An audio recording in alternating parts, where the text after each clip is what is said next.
Seja muito bem-vindo ao canal Ciência Moderna 2.0. Bom, neste vídeo vamos fazer a correção completa do exame de admissão à Universidade Eduardo Mondlane, nesse caso concreto de disciplina de Biologia 1 do ano 2024. Portanto, enquanto roda a vinheta, peço que te inscrevas no canal, caso não estejas subscrito, deixe ficar o seu like, compartilhe, comente se esteja a gostar das resoluções e, sem mais delongas, vamos a isso.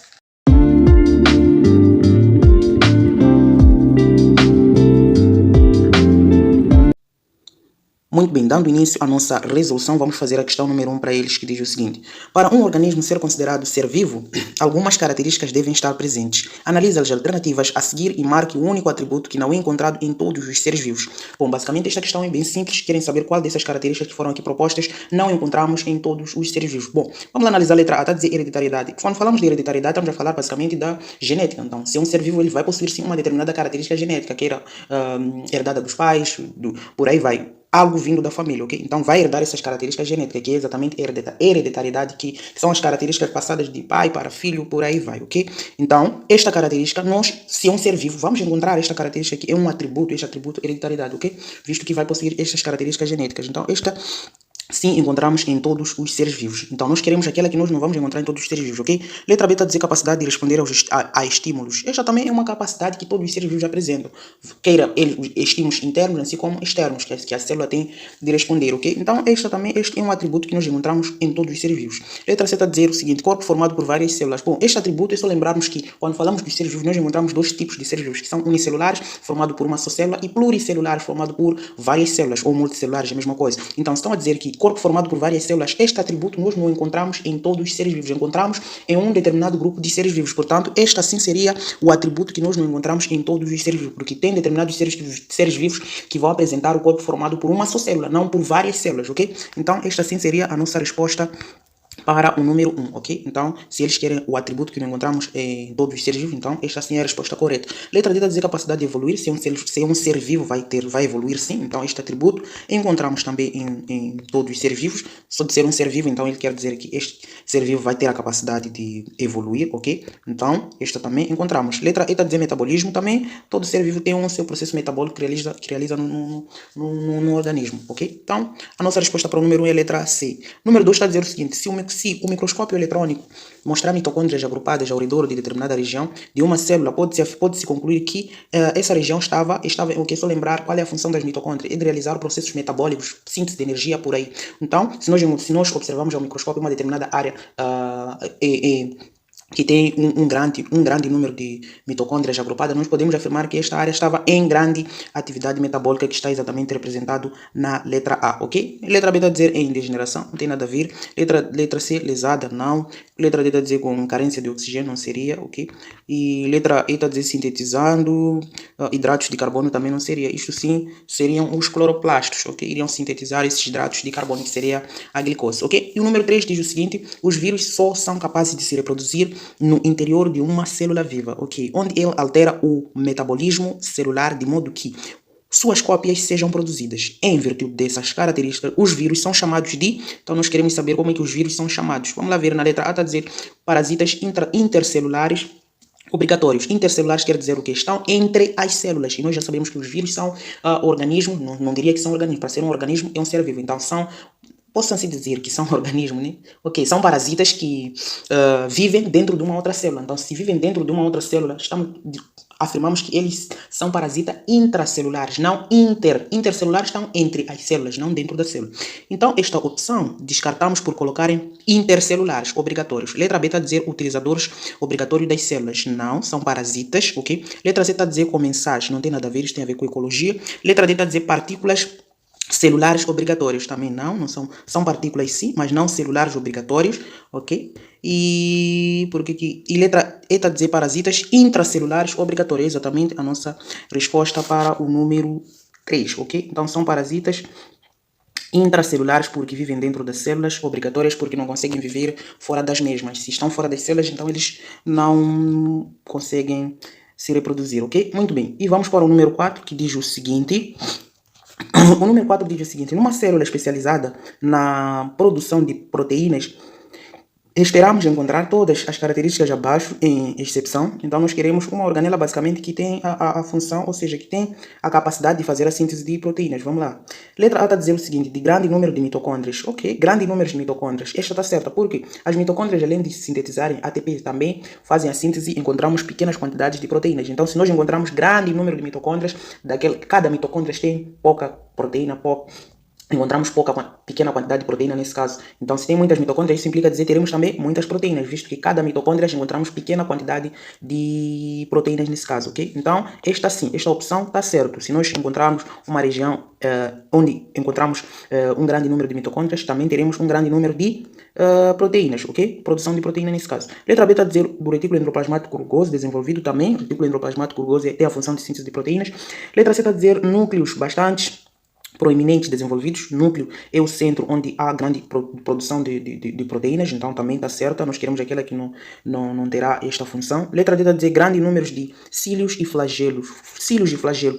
Cílios tem a função de movimento, flagelo também tem a função de movimento. Então esta aqui descartamos, está incorreta. Se nós encontrarmos um grande número de cílios e flagelo, não vão produzir nenhuma proteína, porque essas duas estruturas têm a função de movimentação celular. Então é exatamente a nossa exceção, que é a nossa resposta para o número 4 nesse caso, ok? Então deixa eu marcar isto. Ficamos com a letra D. Letra E está a dizer um grande número de ribossomos. Ribossomos têm a função de síntese proteica também, então sim, esta está certa. Número 5 diz o seguinte: uma célula jovem cresce à custa de proteínas por elas sintetizadas, ok? Essas proteínas são sintetizadas só por eu fazer a questão número 4, acredito que tu já deves ter marcado ou deves ter dito a resposta correta daí, né? Qual é a organela que tem a função de síntese proteica?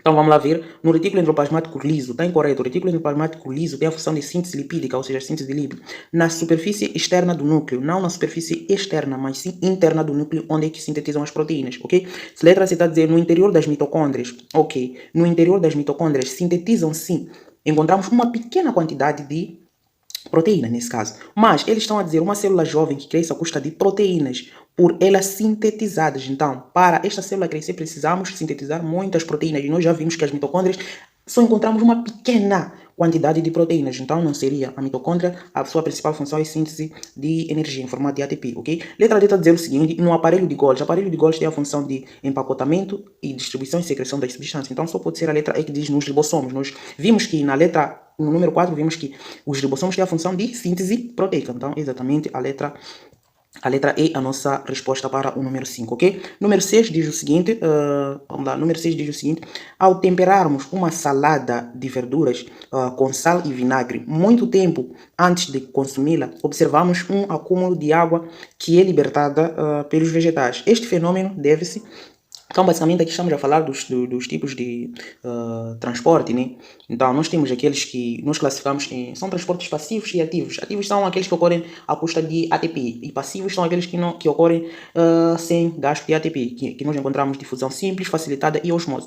E neste processo que estão aqui a descrever, estão a falar de osmose, ok? Que é a passagem do solvente, nesse caso, do meio menos concentrado ao mais concentrado, ok? Isto é contra a favor de gradiente de concentração. Muito bem, vamos lá ver. Então, se nós vamos lá ter um exemplo aqui. Vamos lá tentar descrever, ou seja, interpretar este problema. Então, se nós temos uma salada, ok? Uma salada, imagine que esta é uma tigela. Então, eu tenho uma salada aqui, ok? Vou colocar só uma folha. Imagine isso que eu desenhei aqui.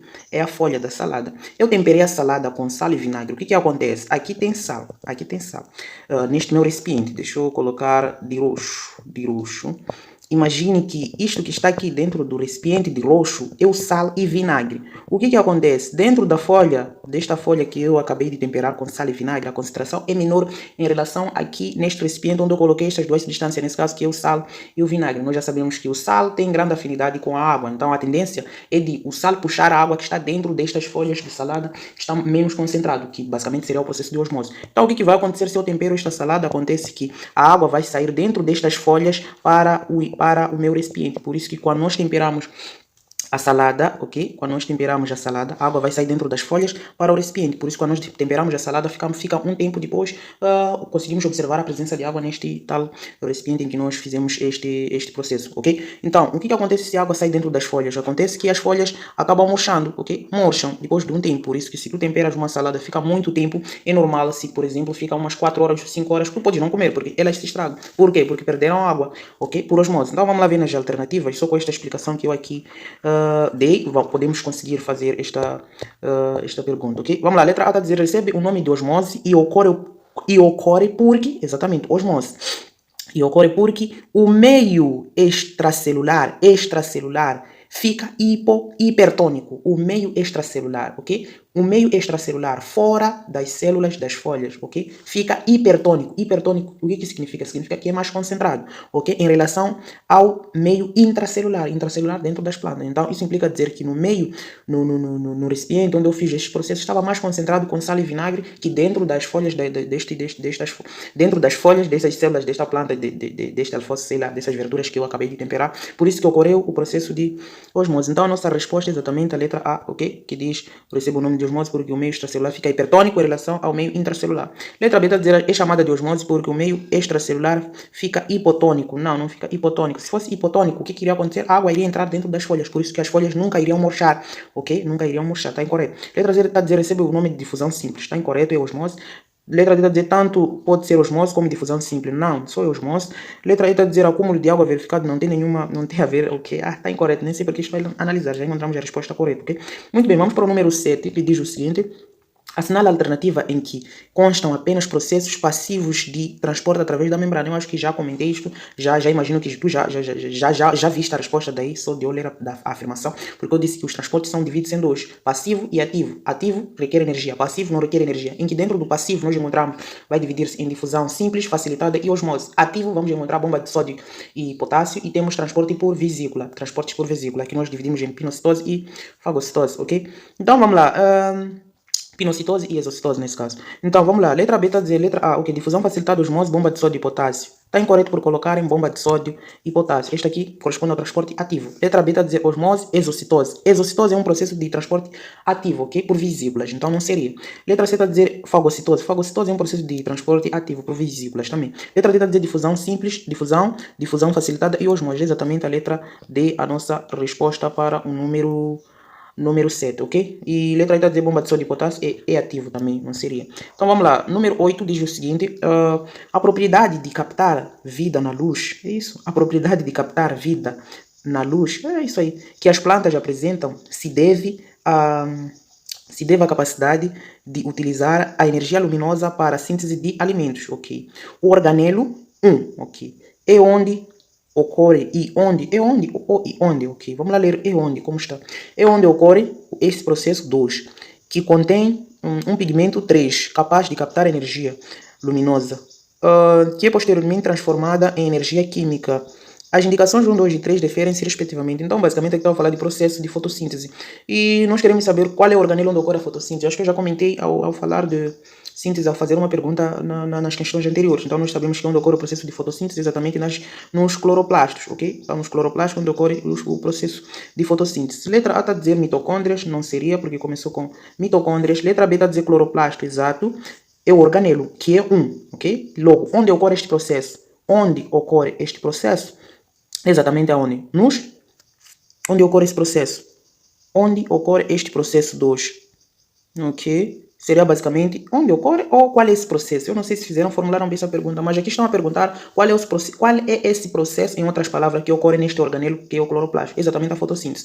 Logo, e depois que contém um pigmento 3, o pigmento seria o quê? Seria basicamente a clorofila, então aqui eles colocaram citocromo. Citocromo faz parte da cadeia transportadora de eletrões que vai ocorrer posteriormente à fotossíntese, ok? Então está incorreto por colocarem citocromo. Letra C está a dizer cloroplasto por respiração. Respiração não, seria a fotossíntese. Então estragou a nossa opção. Letra D está a dizer mitocôndrias. Está incorreto por começar com mitocôndrias, ok? Mitocôndria e respiração. Só pode ser a letra E mesmo, que é a única que sobrou. Diz cloroplasto, fotossíntese, contém pigmentos de clorofila. Exatamente isto, ok? Muito bem, vamos para o número 9. Diz o seguinte: quando comemos em um restaurante, as saladas, ok? As saladas de alface são servidas, ok? Não contém, em geral, sal. ou nenhum tipo de condimento. As saladas são temperadas apenas na hora de comer. Este procedimento evita com que a salada murche rapidamente, pois quando adicionamos sal e outros condimentos à salada, então é isto que nós fizemos, é basicamente uma questão similar àquela que nós fizemos quando nós temperamos as verduras. O que acontece? Por que nós não temperamos a salada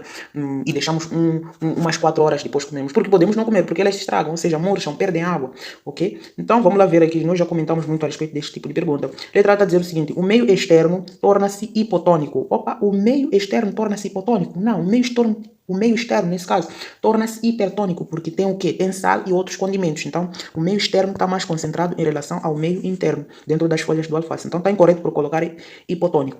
Letra B está a dizer, nem preciso terminar. E as células de alface ficam túrgidas. Está mais incorreto. Não ficam túrgidas, ficam flácidas.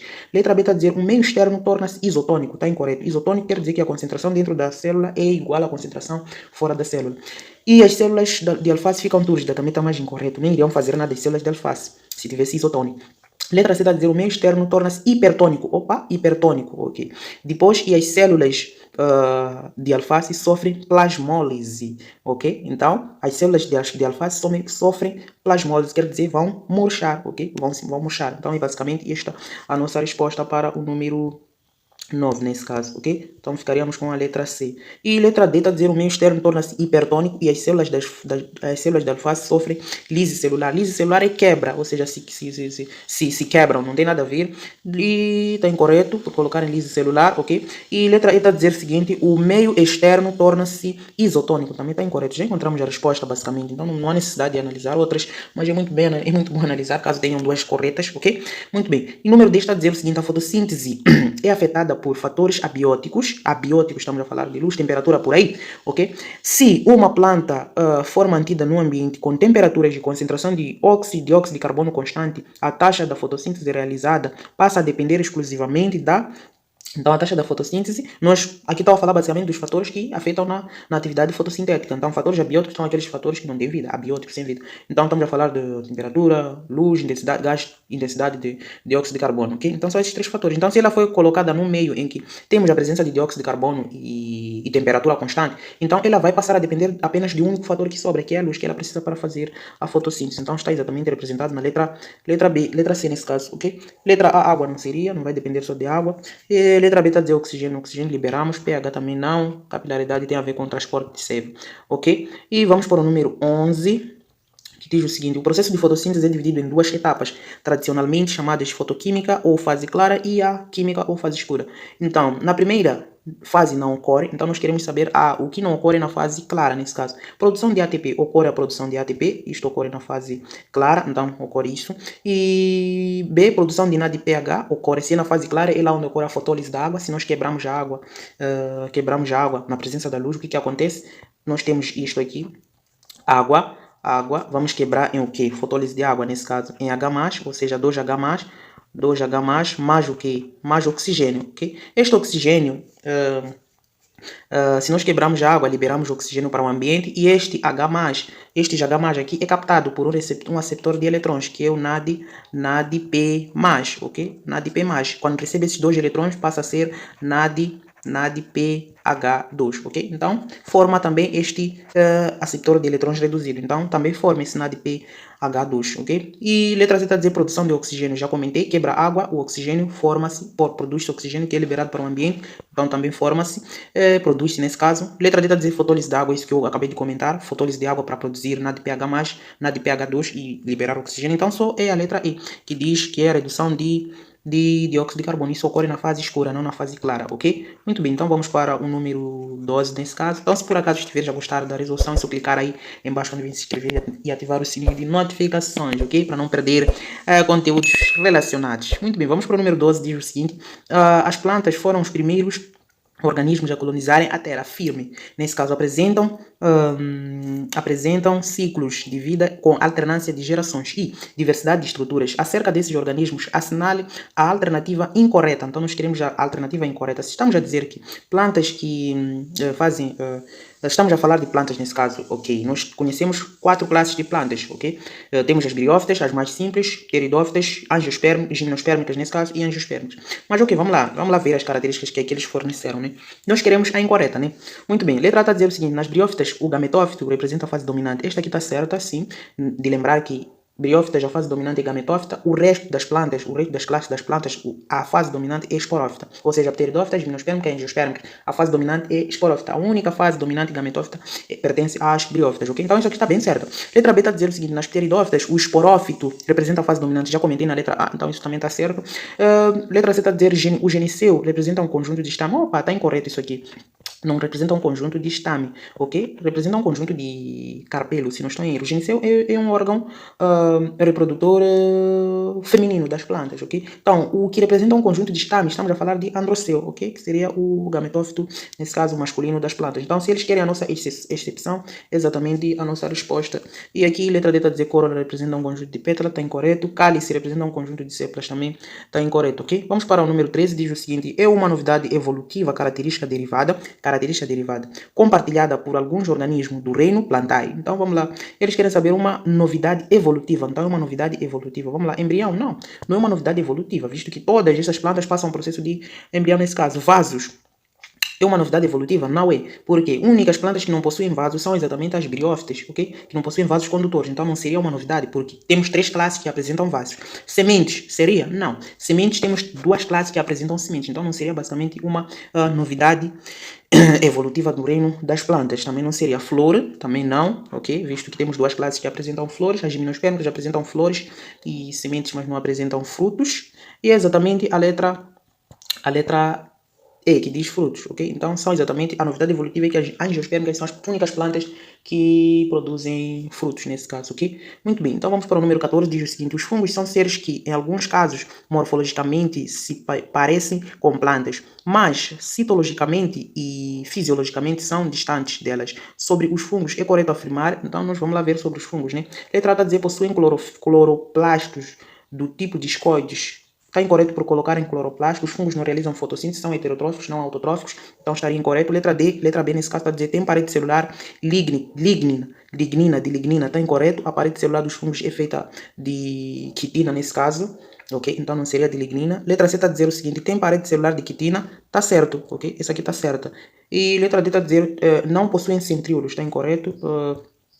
Letra E está a dizer são todos fermentadores. Não, nem todos são fermentadores. Então a nossa opção é exatamente a letra C, que diz que tem parede celular de quitina, ok? Muito bem, vamos lá. Número 15 diz o seguinte. Os musgos são plantas que vivem em ambientes úmidos e sombrios, e sombreados nesse caso, apresentam um porte bem reduzido quando comparado com outros grupos de vegetais. Nos musgos, a água e os sais minerais chegam a todas as partes da planta.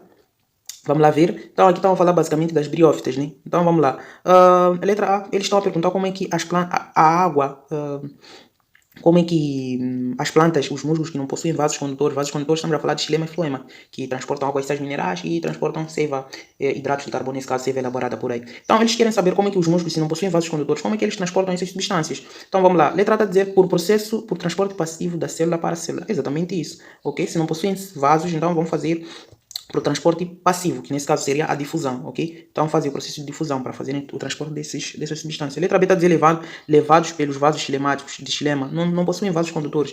Letra C está a dizer levados pelos vasos de floema, não possuem vasos condutores. Por fagocitose também não seria, esse é um transporte ativo, ok? Por vesículas. Não fazem isso os musgos. E letra E está a dizer pela força de sucção. Também não seria. Pela força de sucção iria envolver basicamente os vasos xilemáticos, ok? Que iriam conduzir esta substância, pela esta força nesse caso. Número 16 está a dizer o seguinte, na história evolutiva aceite pela maioria dos zoólogos, o primeiro grupo de animais a apresentar simetria bilateral acompanhado por processo de cefalização é dos... Então vamos lá, quais são os primeiros animais acelomados que possuem, aliás, simetria bilateral? Então vamos lá, poríferos não possuem nenhuma nenhum tipo de simetria, são os mais, basicamente são os mais simples. Quinidários possuem simetria radial, então são os mais simples a seguir dos poríferos. Artrópodes são mais evoluídos, possuem o citoesqueleto exoesqueleto de quitina, por aí vai. Então esses aqui nem seriam os primeiros, já apresentavam a simetria, eles estão a dizer os primeiros nesse caso, ok? Primeiro grupo. Então esses aqui estão mais lá à frente, então são mais evoluídos, não são os primeiros.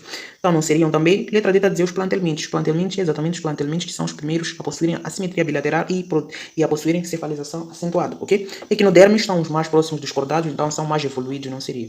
Número 17 diz o seguinte: os tecidos conhecidos como permanentes são aqueles em que as células estão diferenciadas e especializadas de acordo com a maneira, de uma maneira nesse caso, de uma maneira geral, esses tecidos podem ser classificados de acordo com a função que desempenham na planta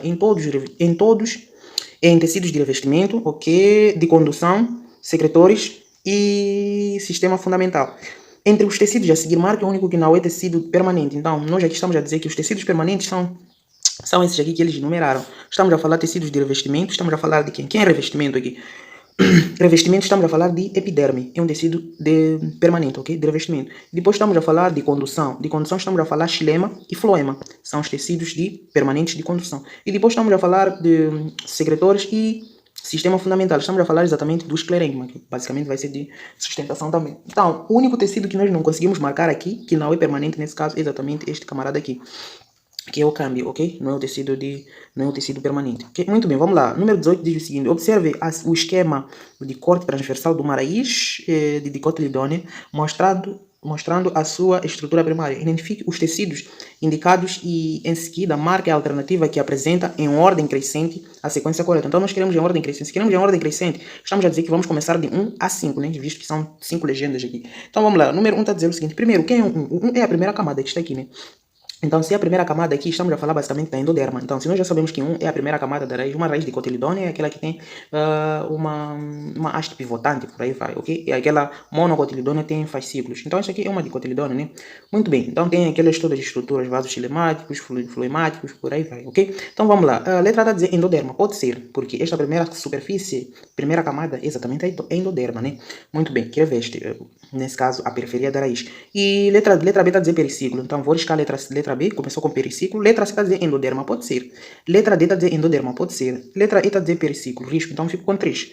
E número 2 está a dizer o quê? Este número 2 é a camada a seguir. Então, qual é essa camada a seguir? Se nós olharmos numa planta, nós temos vasos xilemáticos, ok? Então, nós temos o floema e o xilema. O xilema pode ser chamado de líber e o floema lenho, que representa uma parte um pouco mais externa, ok? O lenho. Então, este 2 aqui é a seguir desta superfície, é a seguir desta camada endodérmica. Então, seria basicamente o líber, lenho nesse caso. O líber está mais no interior desta raiz, ok? Então, esta legenda 2 aqui seria basicamente o lenho que representa o floema nesse caso. Então, tem que vir endoderma, a seguir vir o lenho. Ou seja, o floema é a mesma coisa. Então, vamos lá. Letra D está a dizer endoderma, floema. Pode ser. Letra E está a dizer... Aliás, letra C está a dizer endoderma, câmbio. Não, câmbio vascular não pode. Letra A está a dizer endoderma, xilema. Não, não é xilema, é floema, ok? Então, basicamente, já riscamos todas. Ficamos com a única, né? Vamos lá conferir a seguir. Veja aqui. Eu disse que depois vem floema, a seguir xilema, que está mais no interior. Então, veja que está a seguir a sequência. Endoderma, floema, que é o 2. Depois o 3. O 3 aqui está mais no exterior, está mais no interior, a seguir do floema. Então, seria o xilema, que está mais no interior. Depois viria a epiderme nesse caso, ok? Depois no final, o 5 seria o periciclo. Então, exatamente a letra D, a nossa resposta para o número 18, ok? Muito bem, número 19 diz o seguinte: após a retirada de um anel completo da casca de um tronco, anel de Malpighi, assinale, analise. Então, queremos analisar. Então, anel de Malpighi. Então, número 19 diz o seguinte: após a retirada de um anel completo da casca de um tronco, anel de Malpighi nesse caso, analise. Eu parei porque estava a fazer um barulho muito forte, ok? Então vamos lá. Ponto 1 diz o seguinte. Ei, já começaram. Mas ok, vou continuar, não é de parar.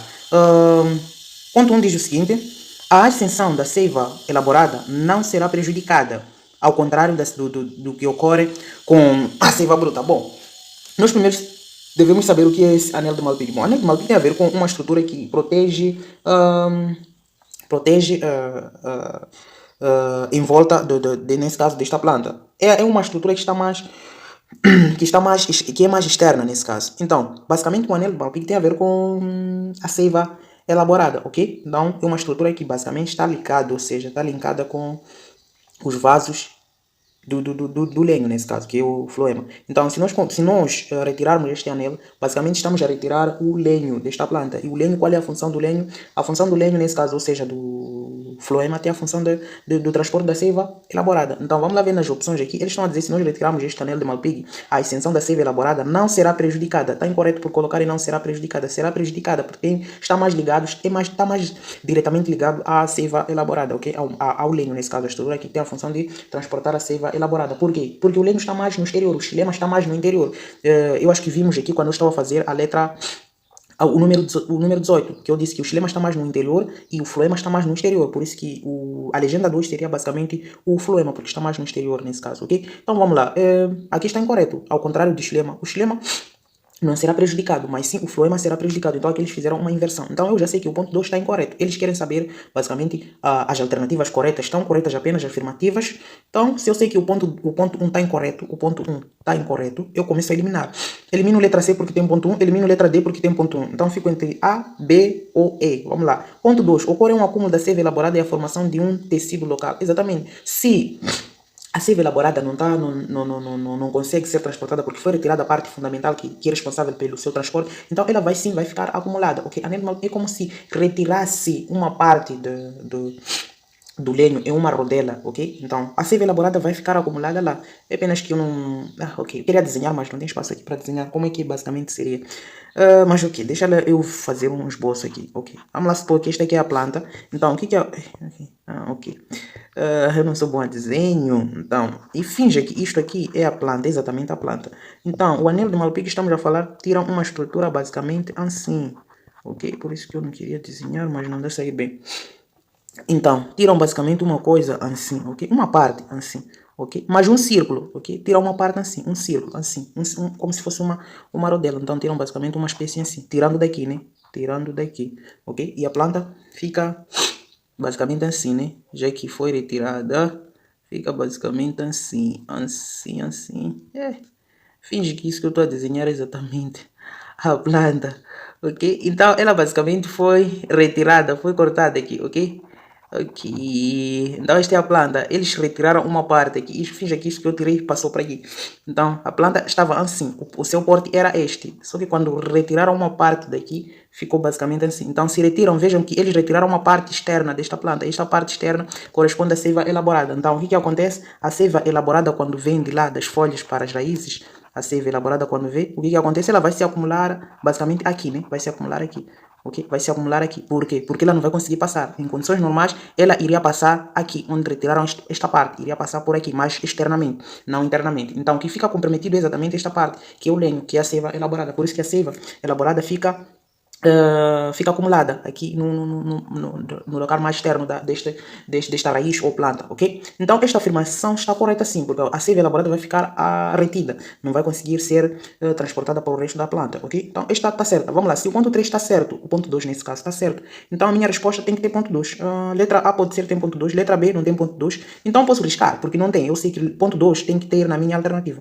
Letra E tem ponto 2, não, então eu posso riscar, porque não tem ponto 2. Ponto 2 está certo. Vamos analisar o ponto 3, está a dizer, ocorre um acúmulo de seiva bruta. Não, seiva bruta não vai ocorrer. A seiva bruta onde é que vai ser transportada? A seiva bruta está mais no interior. Veja de roxo onde é que eu estou a pintar. A seiva bruta será transportada aqui. Então, a seiva bruta vai passar normalmente, porque está mais no interior. Só a seiva elaborada é que vai estar comprometida, ok? Então aqui está incorreto, o ponto 3 está errado, o ponto 3, ok? Até deixa eu colocar de vermelho que o ponto 3 está incorreto. Então, se o ponto 3 está incorreto, veja que eu iria riscar a letra B porque tem ponto 3, iria riscar a letra E porque tem ponto 3, ok? E vamos ler o ponto 4, está a dizer as raízes e as demais partes abaixo do córtex deixarão de receber a seiva elaborada, exatamente. Onde é que é? Aqui embaixo. O que acontece? Vão deixar de receber a seiva elaborada, porque a seiva elaborada basicamente ficou acumulada aqui, por causa desta parte que eu retirei. Então a seiva elaborada ficou acumulada aqui, não tem como passar e aqui embaixo não vão, as raízes não terão como receber a mesma. Então esta aqui está certa, o ponto 4 está certo. Veja aqui, ainda estamos na letra A, que diz o ponto 2 que está certo e o ponto 4.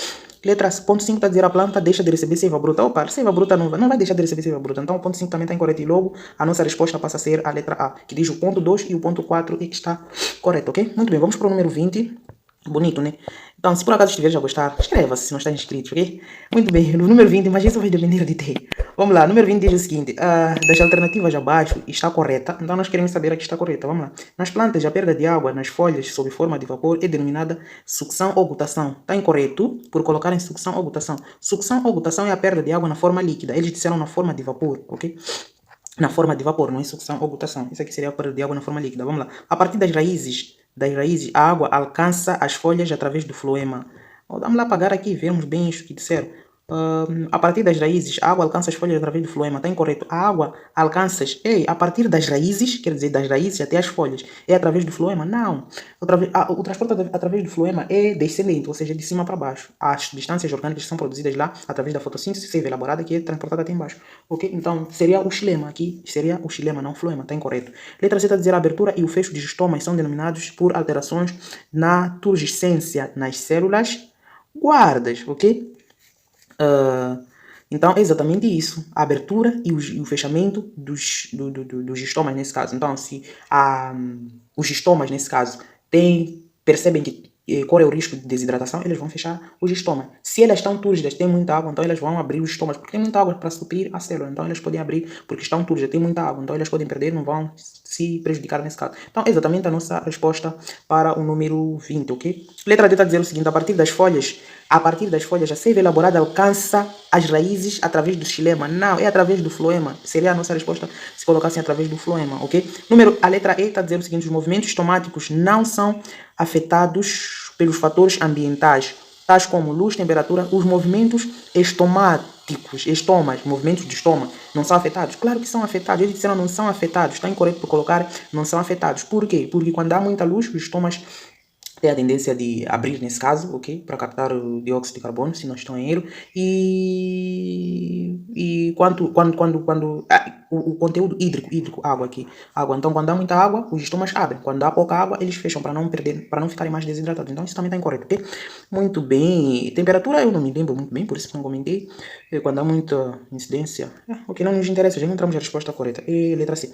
21 está a dizer o seguinte: as plantas, assim como os animais, apresentam órgãos compostos por diferentes tecidos e com diferentes funções, como revestimento, assimilação e reserva, sustentação e condução. Então, esse tipo de pergunta até que é muito fácil de fazer, porque você já sabe que aqui tem uma coisa que você tem a certeza que sabe, ok? Veja que eles querem de revestimento. Se é de revestimento, eu já sei que será epiderme, né? Ok, tem que ser epiderme, revestimento, tecido de revestimento. Então tem que começar com epiderme. Epiderme letra A pode ser, epiderme letra B pode ser, epiderme letra E pode ser. Então eu risco letra E, começou com parênquima, risco letra B, começou com colênquima, ok? Então fico entre A, B, A, C e D. Vamos lá, depois de assimilação e reserva, sustentação e condução. Veja que eu tenho a certeza que de condução só existem dois que eu conheço, que é o xilema e floema. Então terminou com condução, então a última frase tem que ser xilema ou floema. Veja, letra A que eu estou em dúvida, terminou com esclerênquima, está incorreto, tem que ser xilema ou floema. Letra C está a dizer, terminou com parênquima, tem que ser floema ou xilema. Então a letra D terminou com floema, que é de condução, que terminou aqui, que estão a requisitar aqui. Então é exatamente letra D, a nossa resposta, ok? De assimilação seria o parênquima, assimilação ou reserva, parênquima clorofiliano, parênquima aquífero, parênquima aerífero, armazena várias substâncias, então é por isso que é de reserva. E de sustentação seria basicamente o esclerênquima, que está representado na letra D, a nossa resposta, ok? Muito bem, vamos para o número 22, diz o seguinte: a clorose variegada, né? Das laranjas, conhecida como amarelinho, é causada por uma bactéria que depois de instalada se multiplica e obstrui o tecido responsável por levar água e nutrientes das raízes para a parte das raízes, que levar nutrientes das raízes. Vamos lá me situar esse texto, vou ficar perdido aqui. Ok, é causada por bactéria que depois de instalada obstrui os tecidos responsáveis por levar água. Vamos lá começar a sublinhar. Leva água, por que não está? Ok, leva água e nutrientes das raízes, ok, para a parte aérea da planta. Então, estão a dizer que vai destruir o tecido responsável por levar água das raízes até lá. Então, estamos a falar de tecido de condução, ok? Entre os sintomas da doença, está a diminuição do tamanho dos frutos, tornando-os instáveis para o consumo. A sinal alternativa é que apresenta o tecido obstruído pela planta, pela bactéria. Então, basicamente, se esse tecido leva a água e nutrientes das raízes até a parte aérea, até lá em cima, estamos a falar de um tecido de condução, isso nós pensarmos. Basicamente seria o quê? Temos dois tecidos, floema e xilema. Xilema tem a função condição ascendente e floema descendente. Então, basicamente seria o xilema, sem nenhum mistério. Parênquima, estamos a falar de armazenamento. Parênquima também é armazenamento. Câmbio é um tecido secundário, por aí, ok? E exatamente o xilema que fica comprometido. Floema seria condução da parte aérea até a parte das raízes, ok? Então, basicamente, o tecido que fica comprometido seria o xilema. Muito bem, vamos para o número 23, diz o seguinte. O esquema abaixo representa um cloroplasto. Ok, a propósito desse esquema, são feitas 3 afirmações. Assinala a alternativa, ou seja, a afirmação é a mesma coisa, correta, já habituei a alternativa. Estou a ler até coisas que nem estão escritas aqui, ok. Então temos aqui esse esquema, temos ali lamela, glicose a sair, e o ponto 1, depois água, temos a seta 2, membrana, ok, temos a membrana, muito bem. Ponto 1 está a dizer, é nas lamelas que se processa a fase luminosa da fotossíntese. Esta afirmação está certa, claro que está certa. Exatamente nas lamelas. O que seriam lamelas? Lamelas seria basicamente aquele disco mais, uma espécie de disco, posso-se dizer, né? Em cima deste disco é na fase clara, nesse caso. É neste, eu não sei se chamaria de disco ou o quê, uma base que fica na fase clara. Exatamente isto aqui. A lamela está aqui, já está representada aqui. Então, dentro da lamela nós encontramos vários discos menores, ok? Que nós chamamos de granu. E o conjunto desses granuns vão formar aquela pilha ali que nós chamamos de tilacoides. Então, se esta lamela está dentro da fase clara, então é lá onde ocorre a fase luminosa ou fase clara da fotossíntese. Por isso eu estou a dizer que está certo sim. Então, esta afirmação está certa. Olha, qual é a esperteza aqui de usar? Se eles querem a afirmação correta, eu já sei que o ponto 1 é verdade. Então, letra A está a dizer somente 1 é verdadeira. Pode ser, porque eu sei que o ponto 1 está certo. Letra B está a dizer somente 1 e 2 são verdadeiras. Pode ser, por quê? Porque tem ponto 1. Ok? Agora, letra C está a dizer somente 2 e 3. Tem ponto 1? Não, ponto 1 está certo, né? Está certo. Então eu risco a letra C, porque não tem meu ponto 1. Letra D está a dizer o seguinte, ponto 1 e 3 estão verdadeiras. Pode ser. Letra E está a dizer ponto 1, 2 e 3 são verdadeiras. Só consegui riscar uma só. Aqui me tramaram. Vamos lá. Ponto 2 está a dizer é nos estomas que se processa a síntese final de glicose. Então, eu não ia parar. Eles estão a fazer muito barulho, mas o que dá para perceber. Vamos lá. Então, eles estão a dizer que é nos estromas que se processa a glicose. Então, esta também está certa, porque é lá nos estromas que há a fixação do dióxido de carbono e a liberação e produção de glicose. Então, esta também está certa. Fixação de dióxido de carbono, liberação de glicose, produção de glicose. Então, o ponto 2 está certo. Vamos lá. A letra A eu risco, porque está a dizer somente o ponto 1 é verdade, porque não é somente o ponto 1. Eu já sei que o ponto 2 também está certo. Risco, pode ser. Letra B está a dizer somente 1 e 2 são verdadeiras. Pode ser, porque ambos são verdadeiros. Letra D está a dizer somente 2 e 3 são verdadeiras. Ou 2 e 3 são... 1 e 3 nesse caso são verdadeiras.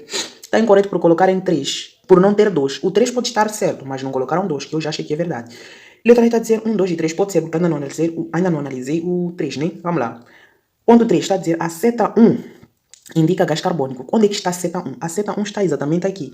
Está aqui a seta 1. A seta 1 está a ser liberada com a glicose. Então, aqui, vamos lá, é só lembrar da equação da fotossíntese. Então, vamos saber o que é liberado na fotossíntese. Nós temos a fixação de dióxido de carbono, ok? A fixação de dióxido de carbono mais água. Isto vai liberar o quê? Isto vai liberar C6, ok? Vai liberar C6, H12O6, mais o quê? Mais oxigênio.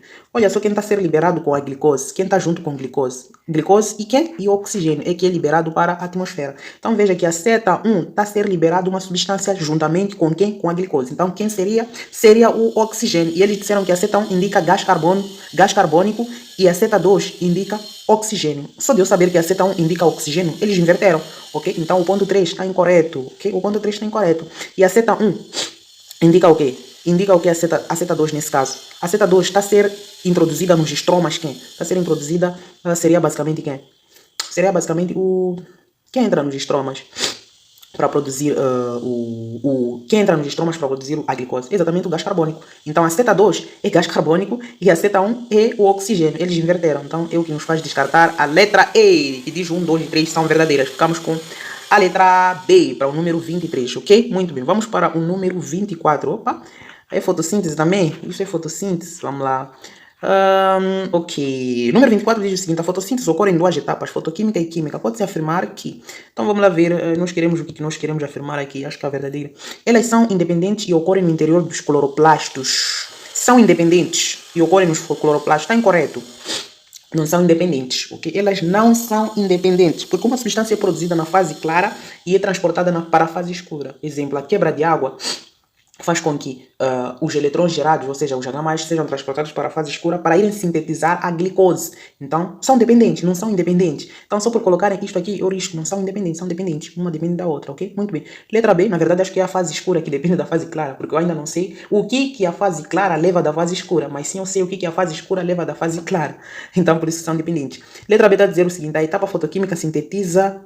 Sim, a etapa fotoquímica sintetiza carboidrato. Opa, fotoquímica, risco, não sintetiza carboidrato, nada. Sintetiza ATP, NADP, H2, por aí vai. A etapa química libera oxigênio. A etapa química libera oxigênio, tá certo. Mas a etapa fotoquímica, que é a fase clara, não sintetiza carboidrato, que é a glicose. Quem sintetiza carboidrato é a fase escura, ou a fase química, ok? Então está incorreto no início. Letra C está a dizer o ciclo de Calvin ocorre apenas na etapa química. Isso está certo, só espero que não estraguem no final. E se dá no estroma dos cloroplastos, é exatamente isso. E dá-se nos estromas, não nos tilacoides. Então é exatamente a letra C. O ciclo de Calvin é um ciclo de reações que ocorre na fase escura que se dá nos estromas dos cloroplastos. Letra D está a dizer a etapa química ocorre a fotólise da água. Estragaram quando colocaram fotólise de água. Fotólise de água ocorre na etapa fotoquímica. Letra E está a dizer a etapa fotoquímica ocorre a fosforilação e fixação de dióxido do carbono. Estragaram quando colocaram fixação do carbono. Fosforilação ocorre assim, ok? Fixação do carbono ocorre na etapa química, nesse caso, não fotoquímica. Muito bem, vamos para o número 25, diz o seguinte. A figura abaixo sintetiza as etapas que ocorrem durante todo o processo fotossintético, ok? Vamos lá entender aqui. Estamos a ver aqui este processo. Ei, esse número é gigante. Vamos lá, deixa eu colocar aqui para trás. Estamos a ver todas as afirmativas aqui. Vamos lá. A figura abaixo esquematiza as etapas que ocorrem durante todo o processo fotossintético. Então, à esquerda conseguimos perceber, temos aqui a fotólise da água, e fotólise de água, produção de ATP, fosforilação. Então, aqui, à esquerda trata-se da etapa fotoquímica, à direita trata-se da etapa química, ou seja, a etapa fotoquímica não, etapa química, que ocorre nos estromas. Então vamos lá, eu vou citar aqui. Aqui é estromas. Não sei. Então aqui, estromas. E esta aqui, esta direita, à esquerda nesse caso, é tilacoides. Tilacoides. Então aqui à direita, estromas, à esquerda é tilacoides. Então, nós já sabemos o que ocorre nos tilacoides e o que ocorre nos estromas. Muito bem, vamos lá ler nas afirmações aqui. Primeiro vamos lá ler o que estão a pedir. Baseado nas características do processo, afirma-se que a fotossíntese pode estar relacionada ao controle da temperatura na Terra. Esta afirmação é correta, visto que durante a fotossíntese... Vamos lá, nós queremos, durante a fotossíntese, então eles querem saber. Vamos lá, as plantas absorvem excesso de água. Cara, vamos lá, eu acho que vou colocar aqui a reação da fotossíntese para estarmos completos aqui.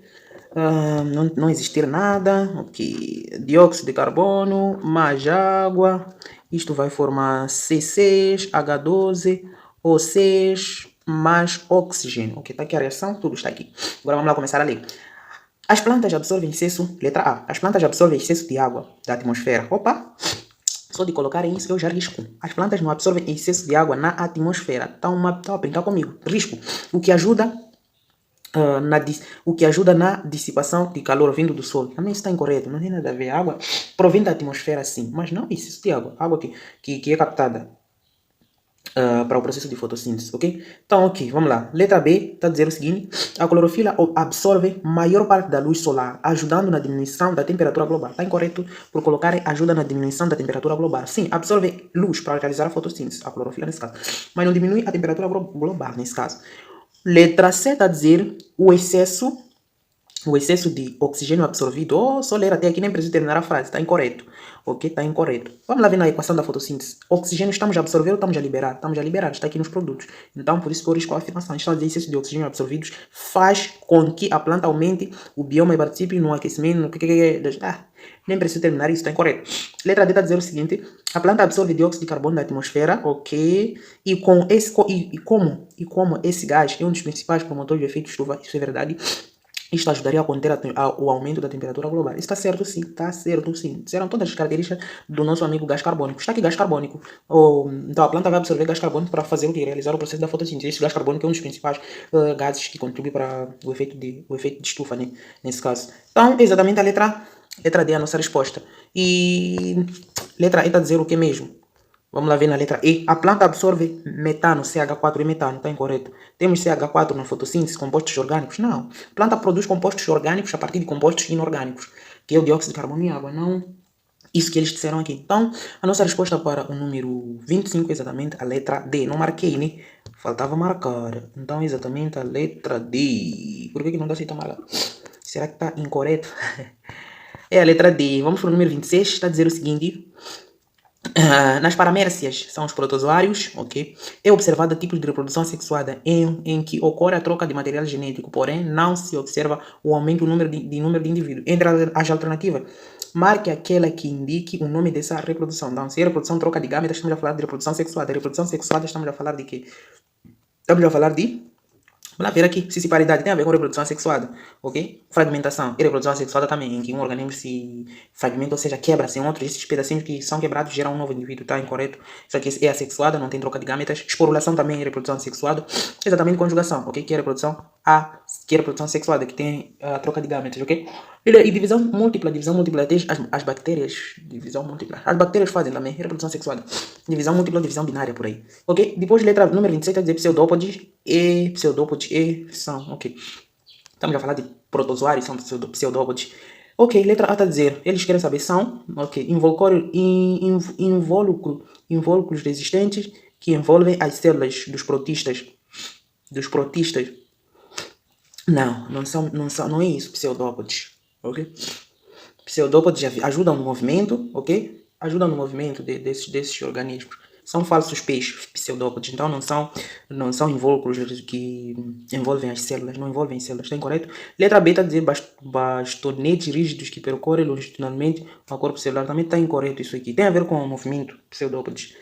Letra C está a dizer estruturas de formas de bastonetes que aparecem nos cílios, situam-se entre as porções basais dos cílios. Não aparecem nos cílios. Se são estruturas de locomoção, como é que vão aparecer nos cílios? Os cílios também são estruturas de locomoção. Nos ciliados, nesse caso, né? Ciliados, estamos a falar de ameboides, amebas, são ciliados. Pseudópodes, estamos a falar de paramércio. Se não estou em erro, ok? Mas acredito que não esteja. Letra D de expansões protoplasmáticas transitórias que permitem a locomoção e apreensão dos alimentos. Não tem a função de apreensão dos alimentos, ok? Ok, letra E de espécie de parede quitinosa. Exatamente isso, ok? Então estamos a falar exatamente de espécies de parede quitinosa, em que alguns protozoários têm parede feita de quitina, ok? Não são só os fungos que são feitos de parede de quitina. Encontramos alguns protozoários também que são feitos de paredes de quitina, ok? Muito bem, vamos para o número 28, diz o seguinte, sobre os plantelmintes, marque a alternativa incorreta. Vamos lá, a tênia são exemplos de plantelmintes, está certo? Lembrar que nós queremos a incorreta, ok? Então, está certo isso aqui. Plantelmintes podem se reproduzir sexuadamente ou assexuadamente, também está certo isso. Os plantelmintes, letra C, são animais tribulares, também está certo. Todos os plantelmintes são parasitas. Epa, está incorreto. Nem todos os plantelmintes são parasitas, ok?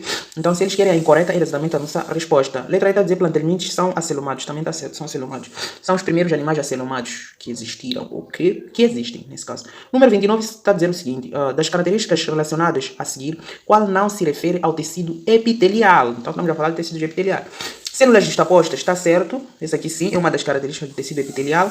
Letra B, pequenas quantidades de matriz extracelular, também está certo. Quem tem grande quantidade de matriz extracelular, exatamente o tecido conjuntivo. Então, isso aqui tem pouca quantidade de matriz nesse caso, não material, matriz extracelular, ok?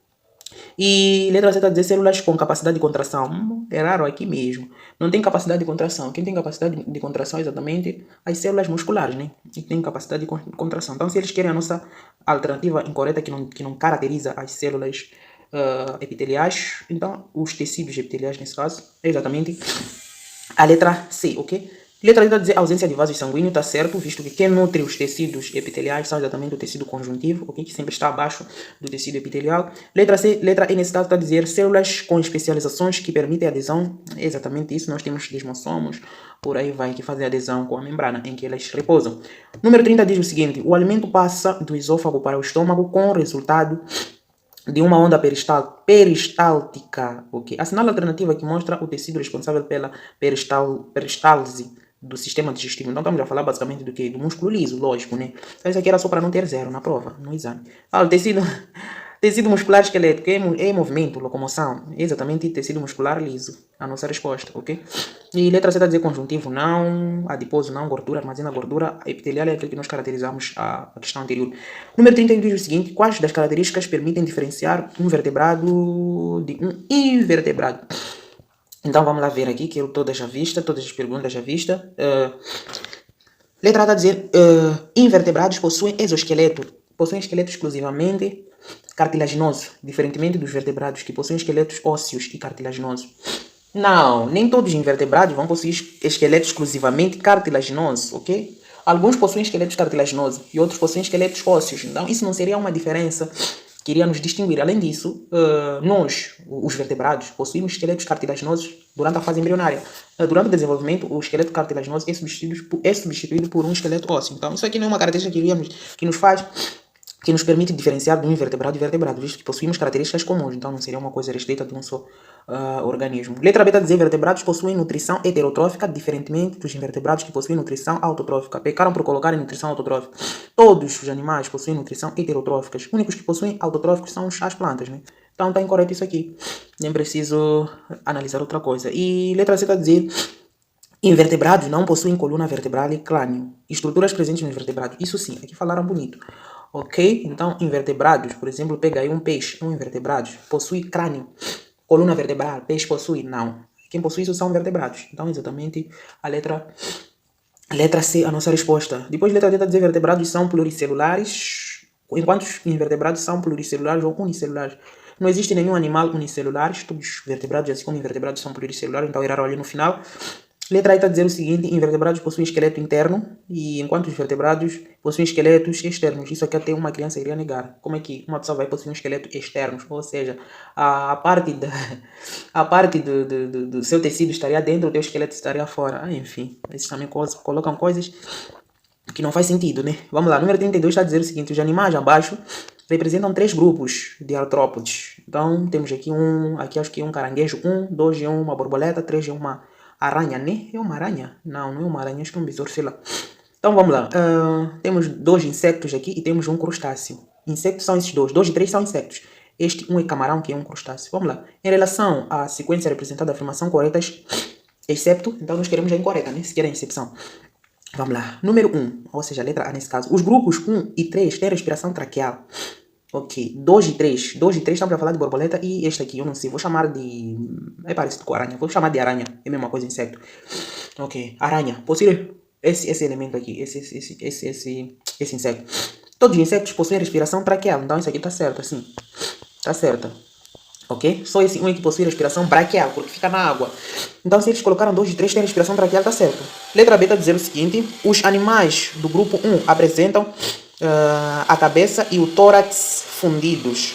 Sim, tá certo. Ok? Esses já apresentam, os crustáceos apresentam cabeça e tórax fundido, ok? Então, falando cefalotórax. Enquanto que esses 2 aqui, 2 e 3, apresentam cabeça, tórax e abdômen. Ok? 3 estruturas. Muito bem, então tá certo também. Letra C está dizendo o seguinte: o grupo 3 pode injetar veneno em suas presas através de quelíceras. O 3 pode injetar veneno em suas através de quelíceras. Sim, esse pode injetar veneno, visto que eu acho que é uma aranha, eu não sei se estou a beber. Através de quelícera. É a estrutura que injeta veneno nas suas presas, ok? Muito bem. E letra D está a dizer o seguinte: letra D.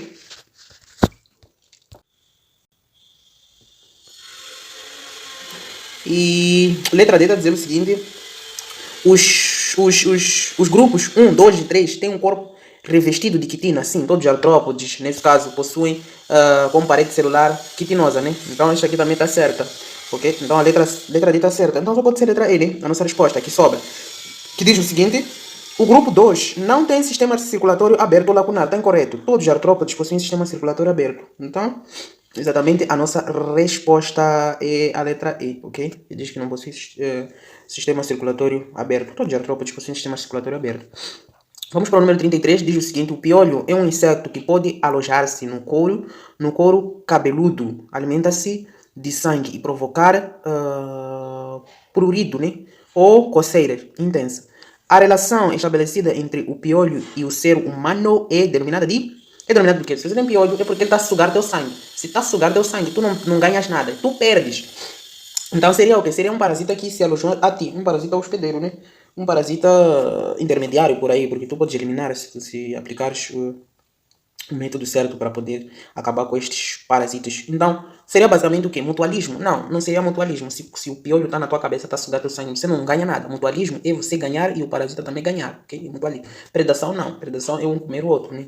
Da mesma espécie por aí. Canibalismo, não. Predação é um comer o outro, nesse caso, de espécies diferentes. Canibalismo é um comer outro, é uma espécie que come outra espécie, que come outro ser vivo da mesma espécie. E exatamente a letra D que é o parasitismo. Então é parasitismo. Amensalismo, não sei o que é, ok? Número 34 diz o seguinte: nos vertebrados, qual dos sistemas indicados abaixo tem origem no cordão neural dorsal oco? Cordão dorsal neural oco. Estamos a falar exatamente do tubo neural. Então este tubo neural tem a função de originar o sistema nervoso central, ok? Então está exatamente representado na letra C, sistema nervoso central, não sistema nervoso periférico, ok? Nem sistema digestivo, nem endócrino, nem isso aqui, ok? Número 35 diz o seguinte: o sistema digestivo é composto de um longo tubo e glândulas associadas que secretam substâncias pela digestão. Esse barulho está muito intenso. Bom, o 35 diz que o sistema digestivo é composto de um longo tubo e glândulas associadas que secretam substâncias responsáveis pela digestão química dos alimentos. Sobre a digestão humana, é correto afirmar? Então nós queremos saber o correto, né, sobre a digestão humana. Muito bem, vamos lá. A letra A está a dizer o seguinte: na boca ocorre a digestão mecânica pela ação da creatina presente na saliva. Ok. Digestão mecânica pela ação da creatina. Creatina é enzima, é amilase salivar, então seria uma enzima. Não digestão mecânica. Esta creatina seria a digestão química. Digestão mecânica ocorre, mas não pela ação da creatina presente na saliva. Está incorreto por associaram digestão mecânica e esta creatina, ok? A digestão mecânica ocorre através dos dentes, ok? É a digestão mecânica. Agora, se dissesse a digestão química através da ação da enzima creatina presente na saliva, estaria certo. Agora aqui erraram, ok? Letra B está a dizer o seguinte: na parede do estômago, as glândulas estomacais secretam pepsinogênio, enzima responsável pela digestão de proteína. Oh, isso sim, tá certo. Vamos lá, na parede do estômago, estomacais secretam pepsinogênio. Ok. Ok. Pepsinogênio. Ok. É isso. Secretam na parede do estômago. As enzimas estomacais secretam pepsinogênio. Enzimas responsáveis pela digestão de proteínas. Sim, tá certo isso. Tá certo. Pepsinogênio que vai ativar vai ser pepsina. Ok? Pepsinogênio estaria da forma inativa. Depois iria se transformar em pepsina, ok? Depois, letra, vamos analisar outras, né? A digestão do quimo ocorre predominantemente no duodeno. Quimo, estamos a falar do processo final. Isso está no intestino grosso, né? No intestino grosso, ok? No duodeno, sob a ação das enzimas contidas no suco gástrico. Ok. A secreção produzida pelo fígado, letra D, contém diversas substâncias digestivas pela neutralização do quimoduodeno. Uma secreção atua no duodeno é a bilis. Bilis não atua no duodeno, Joe. Produzida pelo fígado, ok. E armazenada na vesícula biliar. Uma secreção que atua no duodeno é a bilis, produzida pelo quê? Ok. Vou ser sincero. Esta pergunta eu ficaria com letra B, que diz a parede do estômago das glândulas estomacais secretam pepsinogênio, enzima responsável pela digestão de proteínas. Mas, sendo sincero, eu não tenho certeza, não tenho 100% de certeza desta questão. Tenho 60% de estar certa. 70%, ok? Não tenho a certeza, mas caso não seja a resposta desta pergunta, pode escrever aí nos comentários, mas eu ficaria com a letra B, ok? Não tenho a certeza, não tenho tanta certeza a respeito desta resposta que eu aqui dei, né? Posso sendo sincero, ok? Caso também, acredito que esteja certo, mas caso não esteja, pode escrever aí nos comentários, ok? Muito bem, vamos para o número 36, diz o seguinte: o sistema endócrino é formado por diferentes glândulas endócrinas. Marca alternativa que indica corretamente uma característica compartilhada por todas as glândulas endócrinas. Nós já sabemos que todas as glândulas endócrinas têm a função de o quê? Produzir hormônios. Então, vamos lá. Letra A está a dizer todas as glândulas endócrinas apresentam ductos. Não apresentam ductos. Que apresentam ductos são glândulas exócrinas, que têm a função. Esse ducto é para secretar esses essas substâncias, né? Nesse caso, para o exterior. Quando esse aqui, as endócrinas secretam para dentro da corrente sanguínea direto, então não apresentam ductos, ok? Todas as glândulas endócrinas produzem secreções que são lançadas em cavidades corporais. Está incorreto, não são lançadas nas cavidades corporais, são lançadas diretamente no sangue, ok? Está incorreto. Letra C está dizer todas as glândulas endócrinas produzem secreções exclusivamente na superfície do corpo. Isso são glândulas exócrinas, não são endócrinas. Letra D está dizer todas as glândulas endócrinas produzem hormônios. Aí sim, isso está certo. Letra E está dizer todas as glândulas endócrinas atuam diretamente no sistema nervoso. Não atuam, nem todas atuam no sistema nervoso, ok? Então, a nossa resposta é exatamente a letra D, né? A letra D, para o número 36. Número 37 diz o seguinte, sabemos que o tecido muscular é classificado em 3 tipos. Tecido muscular estriado cardíaco, tecido muscular estriado esquelético e tecido muscular não estriado ou liso. Conforme a informação acima, a alternativa que indica o tipo do músculo relacionado com a nossa locomoção é, então a nossa locomoção seria esqueleto, né? Para nós nos locomovermos, usamos nosso esqueleto. Então, exatamente, tecido estriado esquelético. Letra A está a dizer cardíaco, estriado cardíaco está incorreto, exatamente a letra B, a nossa resposta, ok? Não estriado também não seria, liso é aquele que nós vimos, estriado cardíaco não estriado também não seria, tudo está errado, exatamente a letra B a resposta. 39, 38, opa, estou a saltar para 39. 38 está a dizer, imagine que realizou-se um exame de sangue e você percebeu que houve uma grande queda de número de eritrócitos. Essa queda dos níveis normais de elementos figurados do sangue pode levar a um quadro de hemorragia, nesse caso, né? Leva a um quadro de hemorragia. O que esses elementos figurados têm a função de o que? Coagulação sanguínea. Seriam basicamente as plaquetas, ok? Que vão formar aquele agregado plaquetário que vão impedir com que, se por exemplo temos uma ferida, eles vão impedir com que não haja sangramento. Então aquele agregado plaquetário, se nós tivermos poucos eritrócitos, ou seja, poucas plaquetas, isso vai culminar com uma hemorragia, ou seja, um sangramento que nunca vai parar porque temos poucas plaquetas que atuam na coagulação sanguínea, ok? Então, exatamente a letra A nossa resposta para o número 38. Leoplé, anemia não seria... Anemia é falta de sangue, né? Se não estou em erro. É isso, é falta de sangue. Insuficiência renal, não. Acidose também não seria. Número 39 está a dizer o tecido sanguíneo é um tecido conjunto. É um tecido... É um tipo de tecido... Estou a ler até... ok. Então vamos lá. Tecido sanguíneo é tecido muscular? Não, tecido muscular é muscular, ok? Tecido granular? Não. Secreta glândula epitelial? É epitelial mesmo, né? Então tecido nervoso? É tecido nervoso. Então tecido sanguíneo é um tipo de tecido conjuntivo, ok? É um tipo de tecido conjuntivo. Temos lá tecido conjuntivo, que é dividido em tecido sanguíneo, cartilaginoso, adiposo, frouxo, denso, por aí vai. Então esse aqui é um tipo de classificação de tecido conjuntivo. E vamos terminar o nosso exame fazendo o último número, que diz o seguinte.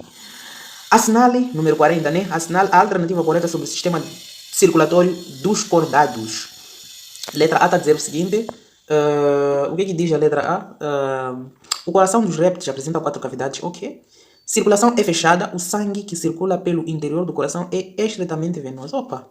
Começaram bem, mas pecaram por colocar estritamente venoso o sangue. Não é estritamente venoso. Se tem 4 cavidades, implica dizer que o sangue arterial não mistura-se com o sangue venoso, ok? Então, temos sangue arterial e temos sangue venoso. Show! A letra B está dizendo o seguinte, o coração dos anfíbios apresenta 2 cavidades. Nem preciso terminar. Anfíbios são 3 cavidades, está incorreto. O que está dizendo a circulação é fechada, o sangue que circula no interior é estritamente arterial. Ainda mais errado aqui. Se tem duas cavidades, só temos sangue venoso, porque ambos sangues misturam-se. Ok? Vamos lá. A letra C está dizendo o seguinte, o coração dos peixes apresenta 2 cavidades, ok? A circulação é fechada, o sangue que circula no interior é exclusivamente... É isso que eu li. É estritamente venoso. Sim, isso está certo, sim. Os peixes apresentam uma circulação dupla, ok? Ou seja, apresentam 2 cavidades, uma aurícula e um ventrículo. E o sangue arterial mistura-se com o sangue venoso. Logo temos estritamente o sangue venoso no interior dos peixes, ok? Então essa é a nossa resposta para o número 40. A letra D, analisando rapidamente, está dizendo o seguinte, o coração das aves apresenta 3 cavidades, apresenta 4 cavidades, está incorreto, e se a circulação é fechada, o sangue circula no interior é venoso e arterial. Eles estragaram aqui quando colocaram 3 cavidades. Lá no final tudo está certo, só estragaram aqui no início. Letra E está dizendo o seguinte, o coração dos mamíferos apresenta 2 cavidades, estragaram também aqui no início, apresenta 4 cavidades. Circulação fechada, o sangue circula no interior é estritamente arterial. Temos também venoso, né? Sangue arterial e venoso, ok? Ambos não se misturam, ok? Então, desta feita, chegamos ao final desta grande correção do exame de admissão à Universidade Eduardo Mondlane da disciplina de Biologia 1 do ano 2024. Se por acaso eu contribuir com a sua preparação e se te fiz perceber alguma coisa no decorrer desta resolução, se abrir a sua mente de alguma forma com esta resolução, só peço que te inscrevas no canal, deixe ficar o seu like, compartilhe, comente se gostou da resolução e tenha uma boa preparação e até ao próximo vídeo.